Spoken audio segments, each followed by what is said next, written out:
Alright, welcome to another video of linear algebra. So we're going to be going over finding the determinant by row reduction. Now this is mostly just looking at certain cases, and yeah, that's basically all it is. So let me just show you what I'm talking about. So we have our first basically our first theorem, which is going to say the determinant of this a, b, 0, 0 is going to be equal to the determinant of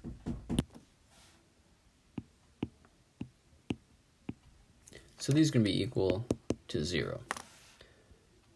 Okay, so what this is basically saying is that the determinant of A is equal to the determinant of A transpose. So remember that this must be a square matrix and symmetrical. So our second theorem is going to look something like this. The determinant of A, B, C, D, E, F, G is going to equal the negative determinant of C, D, A, B, and that's going to equal to the negative determinant of B, A, D, C. Alrighty, so our third will say that the determinant of A, B, C, D is equal to the determinant of A, C, B, D. A, C, B, D. Alright. Our fourth one will say that the determinant of KA, KB, CD will equal to the K outside determinant of A, B, C, D. So notice that this K is only for one row. It's only factored out of one row. Let me write that down. Only factored out of one row. It's only factored out of one row. So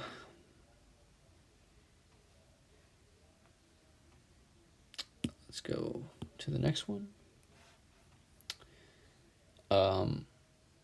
Let's say if you wanted to, let's just stay on that one. So if you wanted to factor a K out of both rows, so let's say here this one had a K, this one also had a K. So you're going to factor out a K from that row and the K from that row. It would be K squared.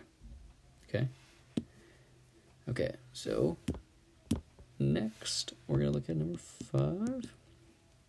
The determinant of A, B, C, D is equal to the determinant of A, B.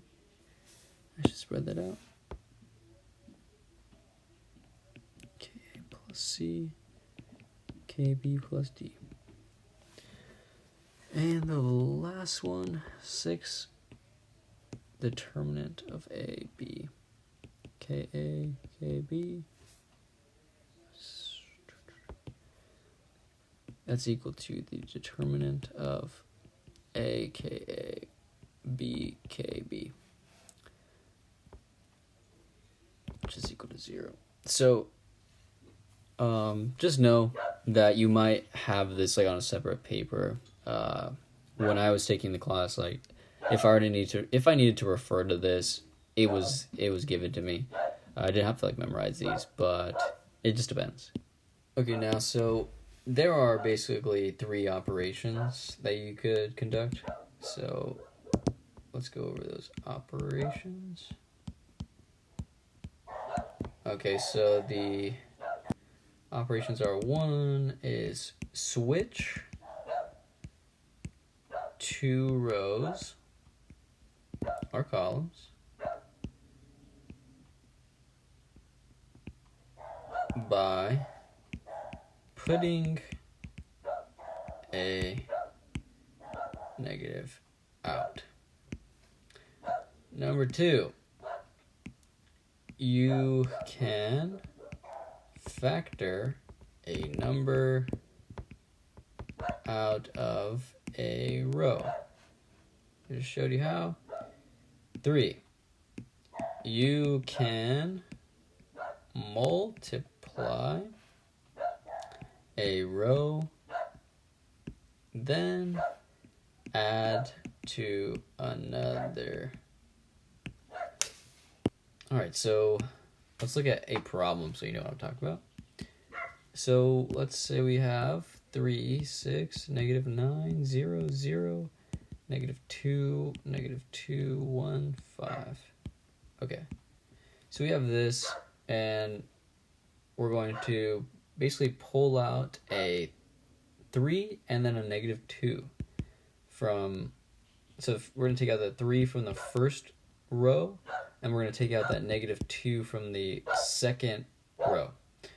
So what we'll have now is 1, 2, minus 3, 0, 0, plus 1 now, and then negative 2, 1, 5. So just to be clear, when we pulled out the negative, oh my god. When we pulled out the negative 2, that became positive, that's it. Okay, so now we're going to perform an operation. Sorry. No, it's like that.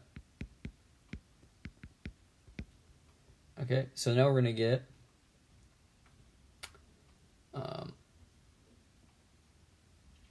negative 6. We're gonna, oh sorry, let me not pull that out yet. We're going to get 1, 2, negative 3, 0, 0, 1, 0, 5, negative 1. Alright, so also I pulled out a negative 6. So I'm so sorry.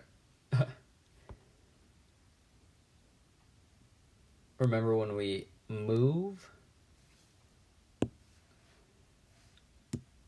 So you can switch the rows or columns by pulling a negative out. That's what I mean. I don't know why I put putting. So that's gonna be R2 switching with R3, and we get positive 6, 1, 2, negative 3, 0, 5, negative 1, 0, 0, 1. Okay? So,